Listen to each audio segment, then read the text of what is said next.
오늘 우리에게 주시는 하나님의 말씀 함께 보시겠습니다. 신약성경 야고보서 3장 1절서부터 12절까지의 말씀입니다. 신약성경 373면 야고보서 3장 1절에서 12절까지의 말씀입니다. 내 형제들아, 너희는 선생된 우리가 더 큰 심판을 받을 줄 알고 선생이 많이 되지 말라. 우리가 다 실수가 많으니 만일 말에 실수가 없는 자라면 곧 온전한 사람이라 능히 온몸도 굴레 씌우리라. 우리가 말들의 입에 재갈 물리는 것은 우리에게 순종하게 하려고 그 온몸을 제어하는 것이라. 또 배를 보라.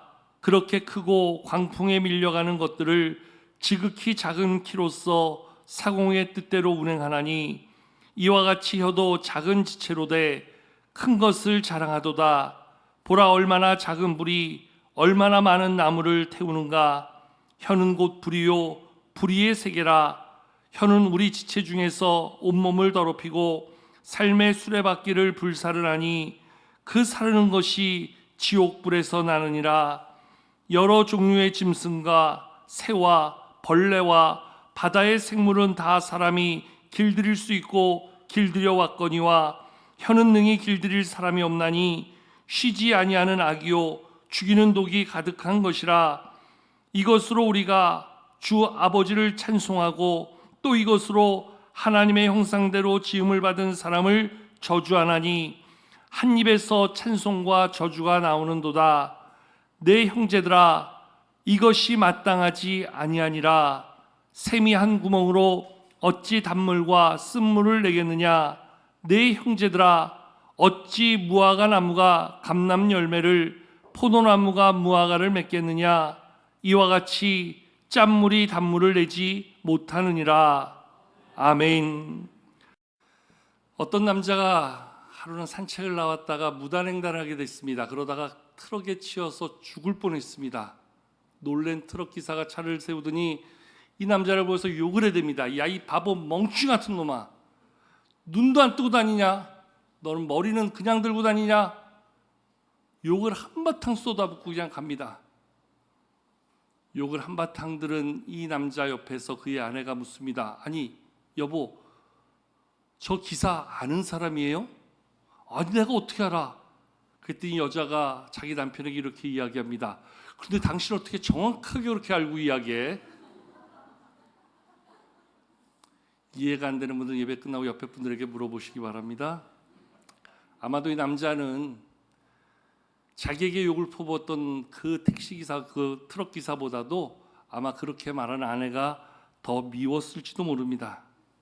여러분, 우리가 하는 말, 같은 말이라도 말이 아다르고 어다르고 누군가에게는 위로가 되고 격려가 되는 말이 있는가 하면 누구에게는 상처가 되고 아픔이 되는 그러한 말이 있다고 합니다. 같은 말을 하는데도 누가 들을 때는 위로가 되고 용기가 되는데 누가 들을 때는 그것처럼 쓴 상처가 되고 아픔이 되는 말이 또한 우리 가운데 있는 것을 바라보게 되어집니다. 여러분, 살아가면서 우리는 말을 하고 삽니다. 자료에 의하면 여자들은 하루에 2200마디의 말을 해야 한다고 그러고요. 남자는 대략 한 7000마디 정도 하면 하루에 할 말을 다 소진한다 그래요.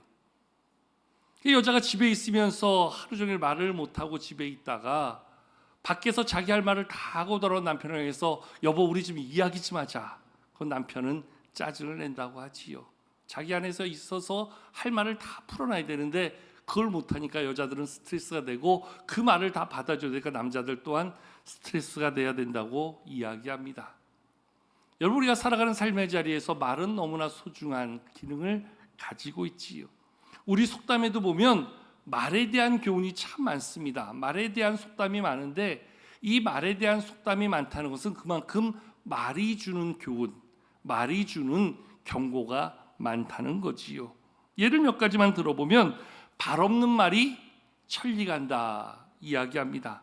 낱말은 새가 듣고 반말은 쥐가 듣는다고 하지요. 말 한마디에 천냥빚을 갚기도 한다 이야기하고, 오늘 우리가 하는 말 중에서는 가는 말이 고와야 오는 말도 곱다 이야기합니다. 가루는 칠수록 고와지는데 말은 할수록 거칠어진다 하는 말도 있고요. 사돈난말한다 하는 말로 건성 이야기하는 그러한 이야기를 비유하기도 하고요. 말 많은 집에 장맛도 쓰다 하는 말도 있습니다. 이외에도 말이 씨가 된다 하는 말의 교훈도 있고요. 입은 삐뚤어져도 말은 똑바로 하라 하는 그러한 속담도 있습니다. 이렇게 다양한 말에 관한 속담이 있는 것을 보면 그 말에 대한 교훈이 얼마나 큰가 하는 것을 생각해 볼 수 있지요. 우리가 하는 말 중에서 많은 말들이 때론 누군가에게 상처가 되고 아픔이 되는 경우들이 있지요. 우리의 말을 얼마나 시적절하게 잘 씀으로 인해서 때론 누군가의 상한 마음을 만져주기도 하고요. 누군가 지쳤던 사람에게 새로운 용기를 주기도 하고요. 때로는 아프고 고통 가운데 있던 사람들에게 다시 일어설 수 있는 위로가 되는 경우도 결국 말의 능력이라 이야기할 수 있습니다. 오늘 우리의 말은 때로 많은 사람들에게 상당한 영향력을 끼치기 때문에 우리는 말의 성숙한 모습이 무엇보다 필요하다 이야기할 수 있는데요. 우리는 살아가면서 이 언어의 활동 속에서 우리의 삶이 만들어지기 때문에 말과 우리의 삶을 절대로 구분해서 별개로 이야기할 수 없다는 겁니다. 말은 우리의 의사소통에 있어서 가장 중요한 수단이 되어지기도 하고, 이 말을 어떻게 함으로 인해서 우리의 모든 관계가 화평으로 세워지기도 하지만 우리의 관계를 한순간 깨어뜨리고 무너지게 만드는 모습이 되기도 합니다. 우리의 말 한마디가 누군가에게 큰 격려가 되기도 하고 새로운 삶을 일으켜줄 만한 용기가 되기도 하지만 우리의 말 한마디에 한 사람의 인생이 무너지고 믿음으로부터 멀어지는 심각한 문제를 만들어가는 그러한 모습이 되기도 합니다. 그런 의미에서 우리는 오늘 우리의 언어 생활에 말의 실수는 없는가 먼저 한번 돌아볼 필요가 있다는 거지요. 오늘 말씀에 보면 우리는 늘 실수가 많은 자임을 이야기합니다. 그만큼 연약한 존재라는 거지요. 특별히 우리는 말에 대해서 많이 실수함으로 온전한 삶을 이루지 못하는 그런 한계를 갖게 된다 이야기합니다. 우리 다 같이 본 말씀 2절 한번 읽어보실까요? 함께 2절 함께 보겠습니다. 시작. 우리가 다 실수가 많으니 만일 말에 실수가 없는 자라면 곧 온전한 사람이라 능히 온몸도 굴레 씌우리라. 아멘. 말에 실수가 없는 자가 곧 온전한 사람이라 이야기합니다. 이 말을 바꿔 말하면 우리는 늘 말에 실수가 많기에 온전한 삶을 이루지 못하는 한계를 갖게 된다는 것이지요. 말에 실수가 많은 사람, 말의 실수를 줄여야 됩니다. 그래야지 우리는 우리의 삶 속에 특별히 우리의 신앙 앞에 온전한 삶을 살 수 있게 된다 이야기합니다. 여러분, 말의 실수를 줄일 수 있는 방법이 무엇일까요? 가장 쉽게 생각할 때 말의 실수를 줄일 수 있는 방법은 말을 줄이면 됩니다. 우리의 말을 2번 할 것 1번 하면 되고 1번 할 것 가능하면 안 하면 됩니다. 그러면 말의 실수를 줄일 수 있습니다. 그렇다고 해서 우리가 입을 딱 닫아 막고 아무 말 안 한다고 해서 우리가 잘 사는 것은 결코 아니라는 거지요. 하나님은 우리에게 언어를 주셔서 언어로 우리가 서로 소통하게 하였는데 그 언어를 차단한다고 해서 우리가 그저 잘 사는 온전한 삶이 될 수 있는 것은 아니지요. 필요할 말은 해야 합니다. 우리가 서로 나눌 말들은 해야 합니다. 우리에게 주신 이 언어를 통해서 우리는 소통하는 자가 되어야 됩니다. 그렇다고 한다면 우리는 어떻게 온전한 삶을 이루는 말의 실수를 줄일 수 있는 자가 되는가? 말을 줄이는 것보다 더 중요한 것은 그 말 속에 우리가 어떠한 마음, 어떠한 생각, 어떠한 마음을 담아서 그 말을 전할 수 있는가 생각해 볼 수 있어야 됩니다. 내 마음대로 내 기준대로 내 생각대로 아무렇게나 말하는 것이 아니라 적어도 말을 듣는 사람의 마음, 그 사람의 입장, 그 사람의 형편, 그 사람의 상황을 한 번쯤 되새겨주고 우리가 말할 수 있는 자가 되어야 됩니다. 적어도 나의 이 말이 그에게 위로가 될까, 격려가 될까, 용기가 될까, 아니면 새로운 도전이 될까. 저가 이 말을 듣고 자기를 돌아보고 깨우치고 변화될 수 있는 근거를 가지고 말하면 이 말은 그에게 약이 되지만 그것을 생각하지 않고 내 입장만 가지고 내 기준만 가지고 말하다 보면 그 말은 여지없이 그에게 상처가 될 수밖에 없는 것이지요. 그런 면에서 우리의 말에는 먼저 우리의 마음을 바르게 담아야 됩니다. 우리의 바른 생각을 한 번 더 가지고 말할 수 있는 자가 되어야 됩니다. 내 말 속에 이 말이 저에게 어떠한 영향을 미칠까, 그것을 생각하고 배려하고 헤아린 후에 말할 수 있는 자가 되어야 됩니다. 그런 면에서는 우리는 말이 그저 말하는 나의 입장이 아니라 말을 듣는 상대방의 입장을 배려하고 헤아릴 수 있어야 됩니다. 그러면 그 말은 약이 되고 그 말은 교훈이 되고 그 말은 그에게 유익이 되지만 그저 내 입장만 가지고 말하다 보면 우리의 말은 다른 사람들에게, 아니 많은 사람들에게 그저 상처만 되고 다른 사람들에게 어려움을 주는 그러한 말이 될 수밖에 없다는 겁니다. 그저 내 마음 시원하고 내 답답함 풀기 위해서 그저 꺼내놓는 말은 누군가에게 씻을 수 없는 상처가 되고 불편한 모습이 되고 만다는 것이지요. 우리가 살아가는 모든 세상의 관계가 그렇지 않습니까? 그저 내가 하고 싶은 말, 내가 해야 될 말, 내 기준을 가지고 던지는 모든 말들 하고 나면 나는 시원할지 몰라요. 그 말로 해서 내 쌓인 응어리는 풀어질지 몰라요. 그러나 그 말을 듣는 상대방의 입장에서 그것이 더 큰 상처가 된다면, 더 큰 갈등의 요소가 된다면, 더 큰 관계의 불편함이 된다면 그 말이 과연 오늘 나의 삶 속에 유익한 말이고 그에게 필요한 말인가? 우리는 다시 한번 되짚어 볼 필요가 있다는 거지요. 하나님의 사람들이 모인 교회 공동체 안에서도 말 때문에 시험 들고 말 때문에 상처받고 말 때문에 불편해지는 일들이 얼마나 많이 있습니까? 여러분들 가정에서는 어떻습니까? 부부간에, 부모와 자식 간에 말 한마디 때문에 마음이 다치고 말 한마디 때문에 전쟁이 벌어지고 말 한마디 때문에 관계가 차단되는 일들이 얼마나 많이 있습니까? 늘 직장에서 얼굴을 맞대는 사람들과 말 한마디 때문에 모든 관계가 틀어지고 업무에 차질이 되어지는 그러한 일들이 때때로 우리에게 얼마나 많이 있습니까? 결국 이러한 모습은 오늘 우리의 마음속에 상대방에 대한 존중을 잃어버리고 내 기준을 가지고 말하다 보니 우리가 하나님 안에서 한 백성이라 이야기하는 교회 공동체 안에서도 하나님의 사랑이 나눠지기보다는 상대방에게 아픔을 주고 문제가 되어지는 일들이 벌어지게 되고요. 가정도 그렇고요. 직장에서도 그렇고요. 만나는 모든 사람들과 관계에서 오늘 늘 우리의 말이, 우리의 관계, 우리의 삶, 우리의 모든 것들을 문제로 만들어가는 심각한 모습을 보게 되어지지요. 그런 면에서 하나님의 사람 된 우리들은 성숙한 언어 생활의 승리자가 되어야 함을 오늘 말씀이 교훈해 주고 있습니다.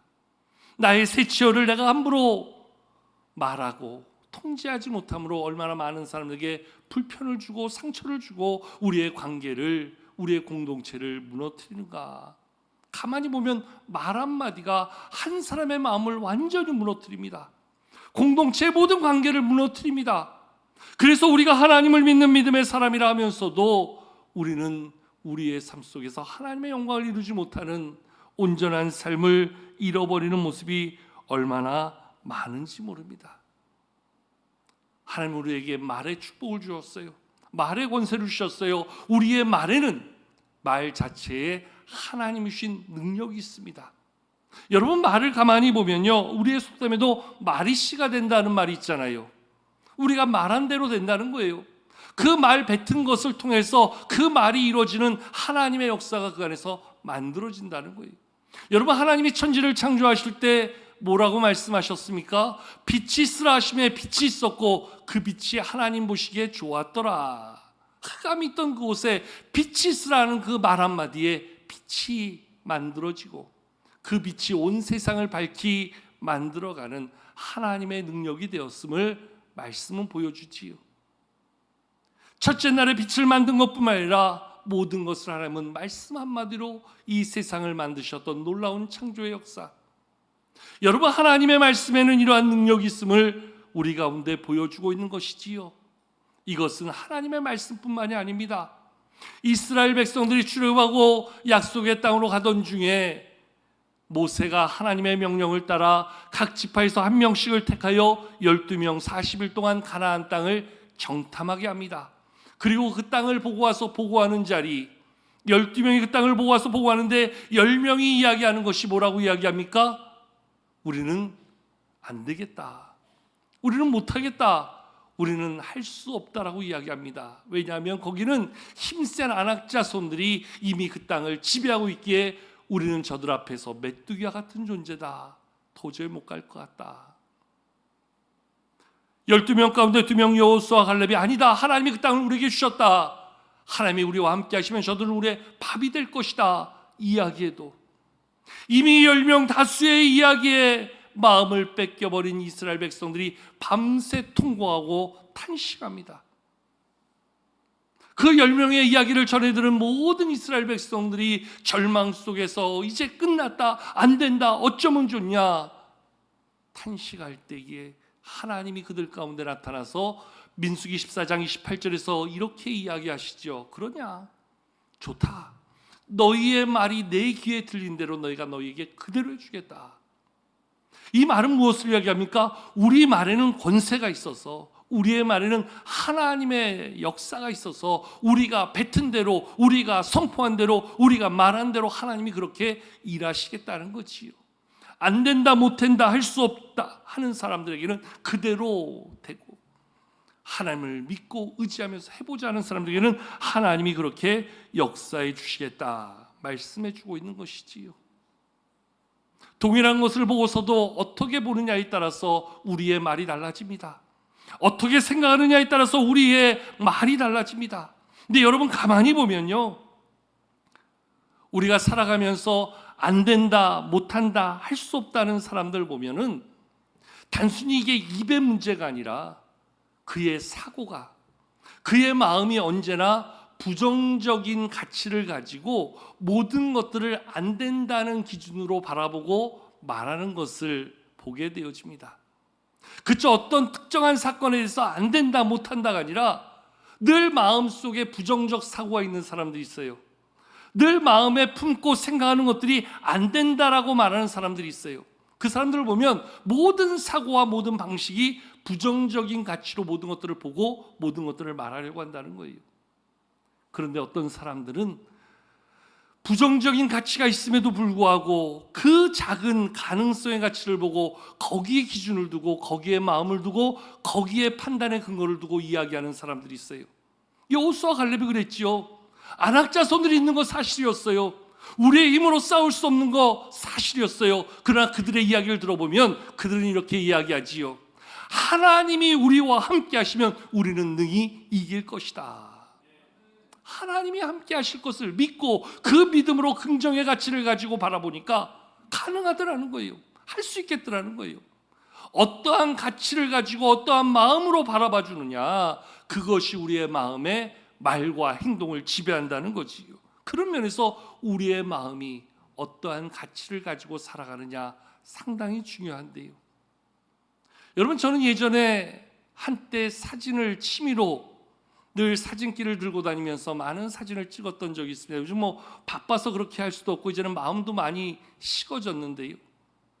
요즘에는 그지 무거운 카메라를 안 들어도 작은 핸드폰 카메라에, 여러분 지금 손에 하나 다 그런 성능 좋은 카메라를 가지고 있는데 사진을 참 좋아했었습니다. 그래서 그 일출 사진 하나 찍는다고 밤새 동해안까지 가서 사진 몇 장 찍고 돌아오기도 했고요. 지금 생각해보면 미쳤지, 차라리 그 시간에 잠을 잘 걸. 그런데 그 일출 사진 몇 장 찍는데 정말 그 모습이 너무 아름다워서 찍으러 가는 거예요.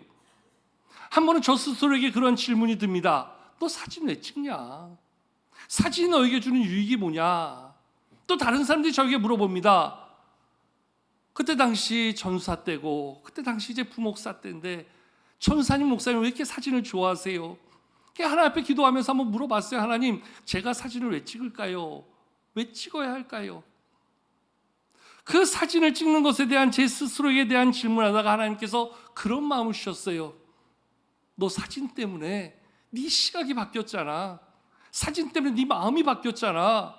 처음에 무슨 소린가 해서 제 마음을 돌이켜보니까 정말 그런 것이 사진을 찍다 보니까요, 같은 사진 하나를 찍어도 좋은 모습을 보게 되는 거예요. 그 대상의 장점을 보게 되는 거예요. 사람 하나를 찍어도 그 사람의 가장 좋은 모습을 그 앵글에 담으려고 포즈를 바꾸고 자세를 바꾸고 그 사람의 장점을 부각하기 위해서 거기에 초점을 맞춰 찍게 되고요. 풍경 사진 하나를 찍어도 어떠한 앵글로 찍으면 가장 아름다운 사진이 나올까. 그러니까 늘 사물 하나를 봐도 그 많은 꽃 가운데 가장 이뻐 보이는 꽃, 그것을 찍으면 그것이 이렇게 아름답겠구나, 좋은 모습을 보는 거예요. 근데 저도 모르는 사이에 그러한 시각이, 그러한 마음이 사역하면서 많은 성도들을 대할 때, 주변에 많은 사람들을 대할 때, 이 사람에게 이런 장점이 있지, 이런 긍정적인 가치가 있지, 이 사람은 이렇게 이 모습을 바라봐 주는 게 참 아름다운 것 같아. 그러한 안목이 생기더라는 거지요. 여러분, 우리가 정말로 아름다운 말, 축복의 말, 누군가에게 유익이 되는 말을 하고자 먼저 우리의 마음이 어떠한 가치를 가지고 어떠한 시각으로 만들어져야 되는가. 그런 면에서 오늘 우리는 사도 바울이 빌립보 교회를 향하여서 그 빌립보서에서 이렇게 이야기하지요. 너희 안에 이 마음을 품어라. 곧 그리스도 예수의 마음이다.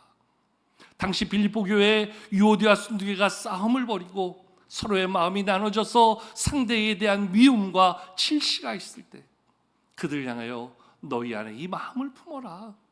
그리스도 예수의 마음을 품어라. 이 말은 예수 그리스도의 마음을 가지고 상대방을 바라봐주고 상대방을 이해하고 상대방을 존중하며 상대방을 섬겨줄 수 있다면 거기에서 우리의 마음의 모든 것들이 상대방을 이해하게 되고 용납하게 되고 사랑하게 되고 섬겨주는 말로 다시 한번 공동체의 회복을 이룰 수 있을 것에 대해서 말씀해 주고 있는 것이지요.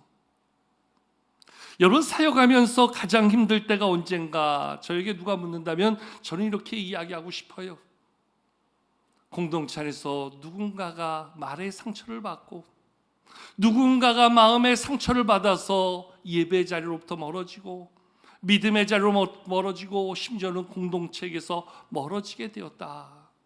더 심한 경우는 그것이 목사인 저를 통해서 누군가 상처를 받고 누군가 목사인 저 때문에 시험 들었다는 이야기를 들을 때 정말 밤잠을 못 이룰 정도로 마음이 불편해지지요.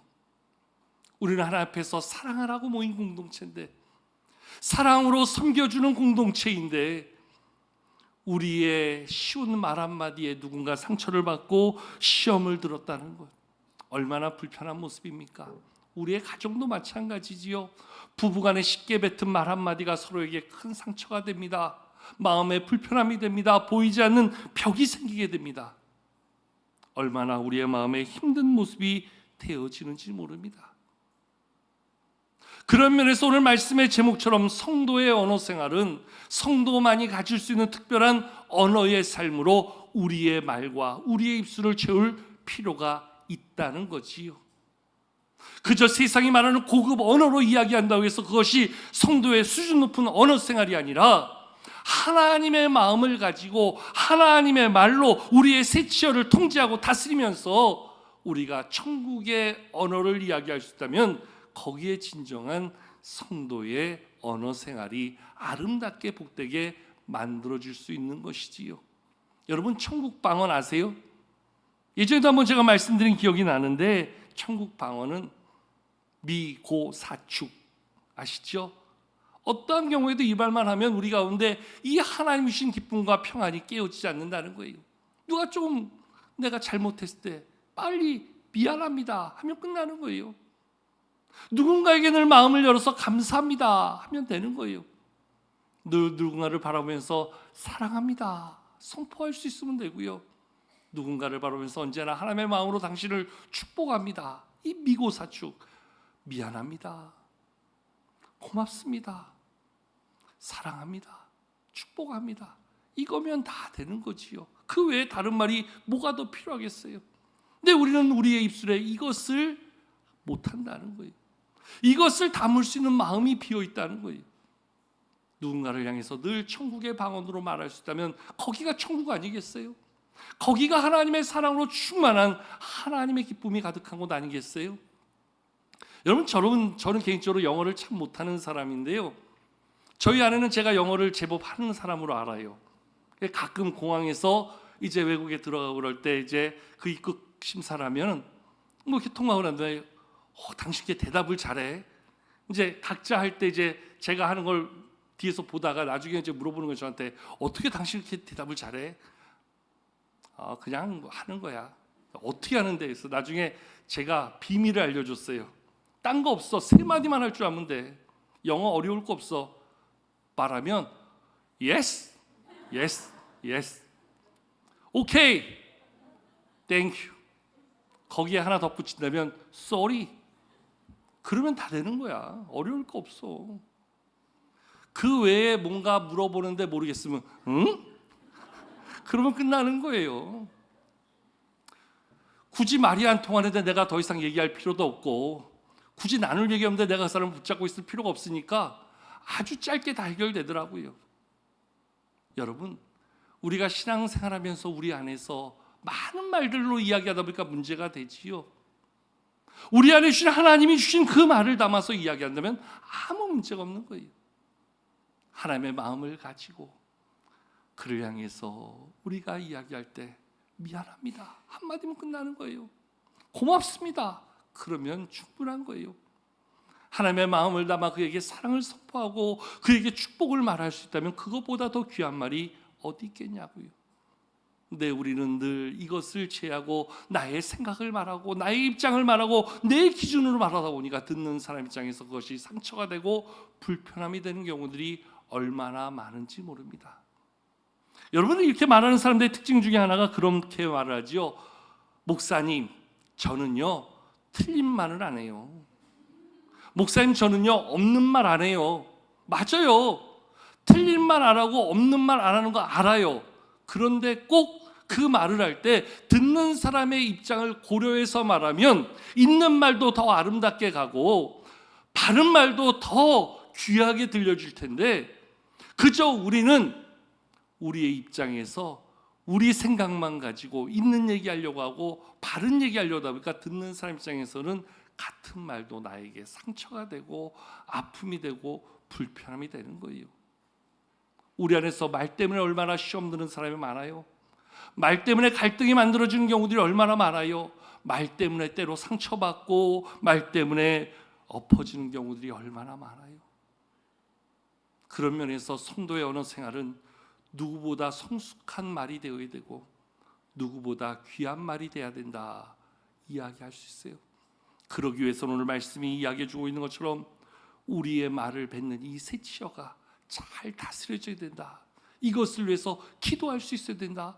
여러분, 오늘부터 기도하십시오. 하나님, 나로 하여금 성숙한 말의 승리자 되게 해주십시오. 늘 내 입술에 천국의 방언을 담아서 하나님의 마음을 전하고 나눌 수 있는 말의 승리자가 될 수 있게 해주십시오. 그저 내 생각대로, 내 기준대로, 내 판단대로 말하는 자가 아니라 누군가에게 위로와 용기를 주고 누군가를 격려하고 누군가를 세워줄 수 있는 그러한 말의 승리자가 되게 하여 주시옵소서. 특별히 오늘 말씀에 보면 마지막 4구절을 통해서 오늘 말씀은 정말 하나님 주신 우리의 입의 기능에 대해서 이야기해 주고 있는데요, 한마디로 이런 거지요. 우리의 입은 하나님을 찬송해야 될 우리의 입술인데 어찌 우리의 입술에 누군가를 저주하는 말을 담을 수 있느냐. 마치 한 샘에서 쓴물과 단물이 같이 나올 수 없는 것처럼 우리의 입은 늘 하나님이 주시는 축복의 말을 담을 수 있는 축복의 입술이 되어야 된다 하는 사실을 이야기해 주고 있지요. 우리 9절부터 11절까지의 말씀, 우리 9절, 10절, 11절 세 구절 같이 한번 읽도록 하겠습니다. 시작.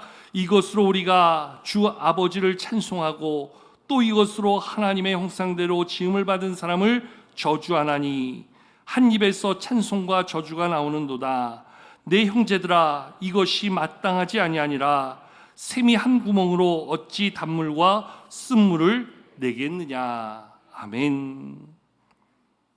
우리가 우리의 입으로 하나님을 찬송하며 어찌 그 입으로 다른 사람을 저주할 수 있겠느냐 이야기해 주고 있는 것이지요.